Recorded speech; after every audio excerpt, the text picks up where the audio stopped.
एक गांव में अनीता नाम की एक लड़की रहा करती थी। वो अनाथ आश्रम में रहती थी। उसके मम्मी पापा उसे छोड़ के चले गए थे और फिर कभी भी लौट के उसे देखने तक नहीं आए थे। अनीता का व्यवहार बहुत अच्छा था, इसलिए उस अनाथ आश्रम को चलाने वाली कांता बाई उसे बहुत प्यार करती थी और साथ में उठना बैठना भी होता था। कांता बाई का अनीता की तरफ इतना झुकाव अनाथ आश्रम की बाकी लड़कियों को अच्छा नहीं लगता था। एक दिन अनीता आश्रम की सफाई कर रही होती है, तभी वहाँ पर कांता बाई आ जाती हैं और भी वहाँ पर दो लड़कियाँ शर्मिला और सीमा नाम की लड़कियाँ भी सफाई कर रही होती हैं। कांता बाई सीधा अनीता के पास जाती हैं और कहती हैं, अनीता बेटी, शहर से मुझे कुछ सामान अनाथ आश्रम के लिए मंगवाना था। क्या तुम कल सुबह शहर जाके वो सामान मेरे लिए ला सकती हो? हाँ मैडम, क्यों नहीं, मैं ज़रूर चली जाऊंगी। बस आप मुझे इतना बता दीजिए कि वहाँ से मुझे क्या लेके आना है।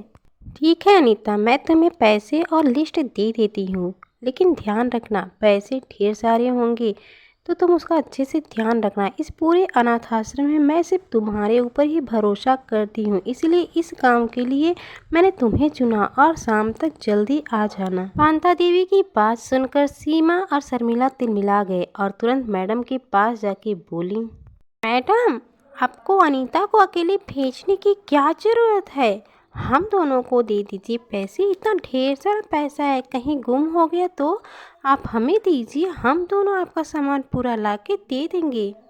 नहीं, मैं पैसों के मामले में किसी पर भरोसा नहीं कर सकती सिवाय अनीता के, और अनीता पे मुझे पूरा भरोसा है। इतना कह के कांता देवी अनीता को वहां से लेके चली जाती है। अनीता को जाने के बाद सीमा और शर्मिला बहुत ज़्यादा गुस्सा हो जाती हैं और फिर सीमा शर्मिला से कहती है, देखा, ये मैडम ना हम लोगों पे बिल्कुल भी भरोसा ही नहीं करती हैं और उस अनीता पे कितना भरोसा करती हैं।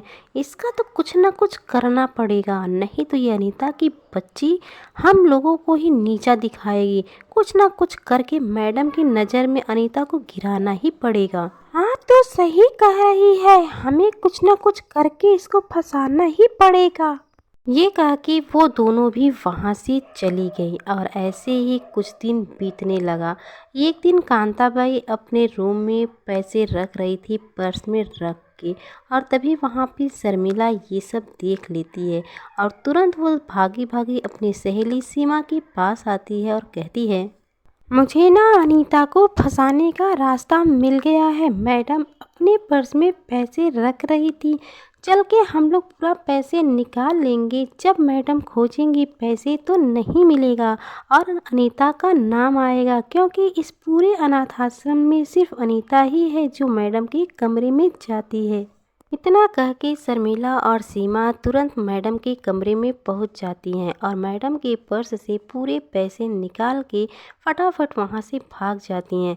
शाम को जब मैडम अपना पर्स देखती हैं तो उन्हें पता चलता है पैसे ही गायब हैं।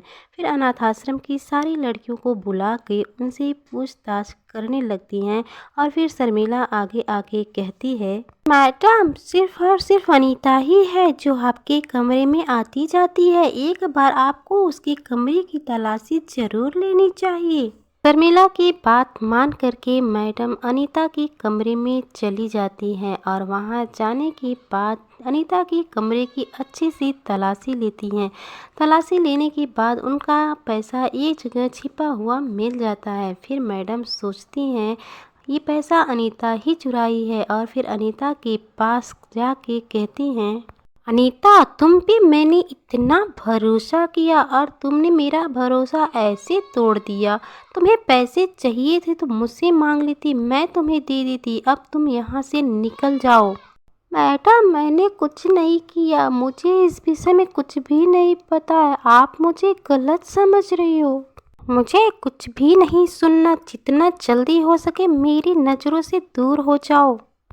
इतना कह के कांता बाई अनीता को अनाथ आश्रम से निकाल देती है। अनीता के पास कोई जगह नहीं था, कोई रिश्तेदार नहीं थे, कोई पास पड़ोस वाले नहीं थे।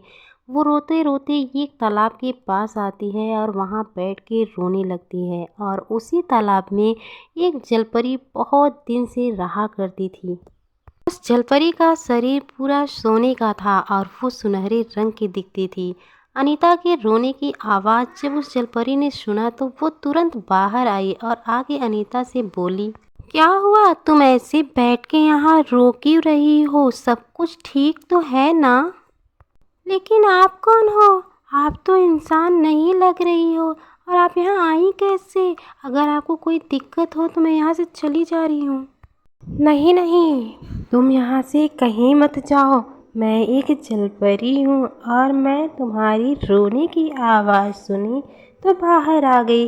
मैं इस तालाब में बहुत टाइम से रहती हूँ। कुछ बात हो तो मुझे बताओ। मैंने तो जलपरियों की कहानी सुनी थी। आपका तो शरीर सच में एकदम सोने सा दिख रहा है। क्या आप सच में जलपरी हो?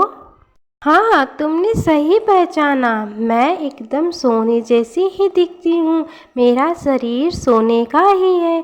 एक समय था जब एक जादूगरनी ने मुझे कैद कर लिया और इस तालाब में लाके बंद कर दिया और फिर मुझे सोने का घड़ा भरा दे के और उसका रखवाली करने के लिए बोला और इसीलिए मुझे भी सोने का ही बना दिया। क्या आप अभी भी उस सोने का ही रखवाली कर रही हो? आप अपने घर कभी नहीं जा सकती?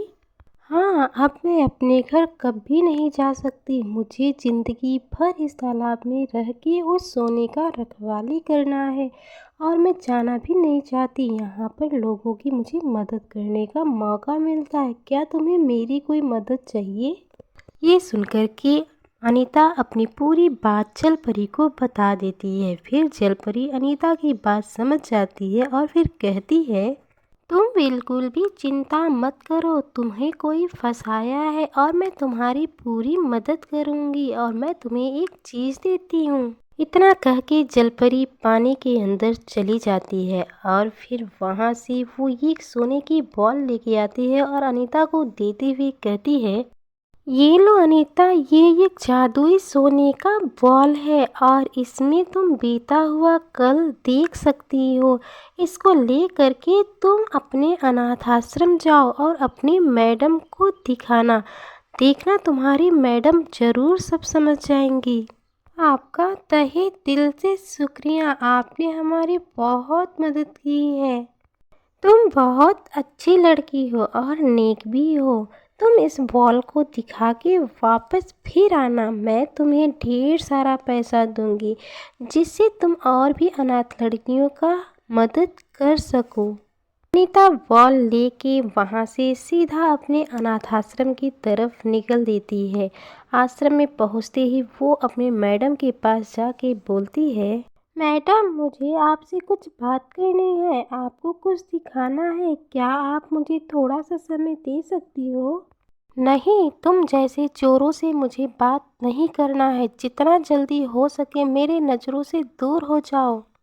इतना बोल कर के जैसे ही अनीता की मैडम अपने कमरे से अनीता को निकालनी चाहिए, तभी उस सोने की बॉल से आवाज़ आया, रुको, मैं एक जादुई बॉल हूँ। मैं तुम्हें कुछ दिखाना चाहता हूँ। क्या तुम मुझे अपनी नज़रों के सामने रख सकते हो? जैसे ही कांताबाई उस बॉल को अपनी नज़र के सामने रखती हैं, उनको सारी सच्चाई मालूम पड़ जाती है। शर्मिला और सीमा का कारनामा उनको दिख जाता है।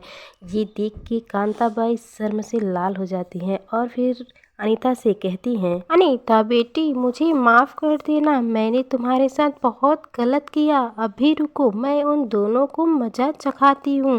ये कह के कांताबाई उन दोनों को अनाथ आश्रम से निकाल दिया और फिर अनीता बॉल लेके जलपरी के पास गई, उसका बॉल दी और ढेर सारा सोना लेकर आई और फिर अनाथ आश्रम को बहुत बड़ा बनवा दिया और फिर बहुत से बच्चों का वो